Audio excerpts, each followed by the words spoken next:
Hello viewers, welcome to my channel. আশা করি সবাই ভালো আছেন। তো আজকে আপনাদের সামনে একটা নতুন ভিডিও নিয়ে এসেছি, যেটা হচ্ছে এই নকশা মন্ত্রের টপিকটা হচ্ছে শত্রুর মাথা কীভাবে নষ্ট করবেন বা শত্রুর মস্তিষ্ক বিকৃত করার একটা কুফরি বান। তো এটা তারপরে একটা জিনিস হচ্ছে, এটা হচ্ছে গুরু মন্ত্র, যেটা কখনো বিফল হবে না, গ্যারান্টি দিতে পারি।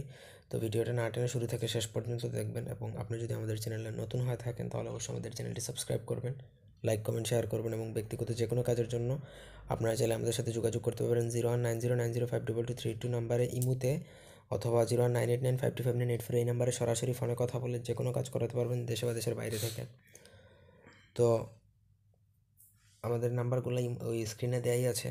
তো আমি মন্ত্রটা একবার পড়ে শোনাচ্ছি, গুরু মন্ত্র পড়লেই বুঝতে পারবেন এটার পাওয়ার কীরকম। আহলে বাহলে করিলাম বন্দি, লড়িতে চড়িতে পারিবে না, মন্ত্রের পরে গুরু তুষ্ট, অমুকের বেটা অমুকের মাথা হক নষ্ট, দোহাই শিব শঙ্কর। আমি মন্ত্রটা আবার বলে দিচ্ছি, আহলে বাহলে করিলাম বন্দি, লড়িতে চড়িতে পারিবে না, মন্ত্রের পরে গুরু তুষ্ট, অমুকের বেটা অমুকের মাথা হক নষ্ট, দোহাই শিব শঙ্কর। এই মন্ত্র স্বয়ং সিদ্ধ, এটা সিদ্ধ করার কোনো প্রয়োজন নেই। এবং এখানে যদি শত্রু পুরুষ হয় তাহলে অমুকের বেটা অমুক, যেমন অমুক তার বাবার নাম আগে, তারপর তার ছেলের নাম। আর যদি শত্রু মহিলা হয় বা মেয়ে হয় তাহলে তার মায়ের নাম, যেমন ধরেন অমুকের বেটি অমুক, এইভাবে হবে।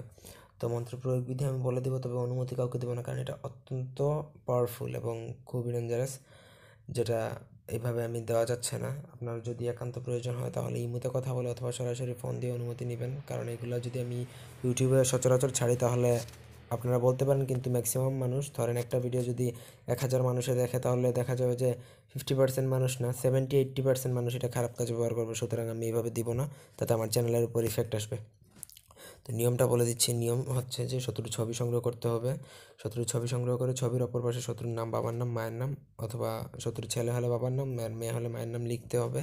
তারপরে এই মন্ত্র এক ধারা অমাবস্যার রাতে আপনি খোলা আকাশের নিচে যেয়ে পুরো 1008 বার পাঠ করবেন, শত্রুর নাম সহ পাঠ করে ওই ছবিতে ফু দিয়ে তারপর ছবিটা পুড়িয়ে ফেলবেন। ব্যাস, শত্রুর মাথার মধ্যে এমন কিছু জিনিস চালান হবে যেটা আপনি কল্পনা করতে পারবেন না। শত্রু ধীরে ধীরে পাগল হয়ে যাবে এবং তার মস্তিষ্ক বিকৃত হয়ে যাবে। তো আশা করি এটা কোনো খারাপ উদ্দেশ্যে ব্যবহার করবেন না, আমি শিক্ষার স্বার্থে দিলাম। তা তো যদি একান্ত কারো প্রয়োজন হয় থাকে তাহলে আমার সাথে একান্ত ব্যক্তিগতভাবে যোগাযোগ করে অনুমতি নিয়ে কাজ করবেন, 100% ফলাফল পাবেন। তো এই ছিল আজকের ভিডিওটি ভালো লাগলে লাইক দিবেন, কমেন্ট শেয়ার এবং সাবস্ক্রাইব করবেন। ব্যক্তিগত যে কোনো কাজে স্ক্রিনে দেওয়া নাম্বারে যোগাযোগ করবেন। ভালো থাকুন, সুস্থ থাকুন। ধন্যবাদ সবাইকে সাথে থাকার জন্য। আল্লাহ হাফেজ।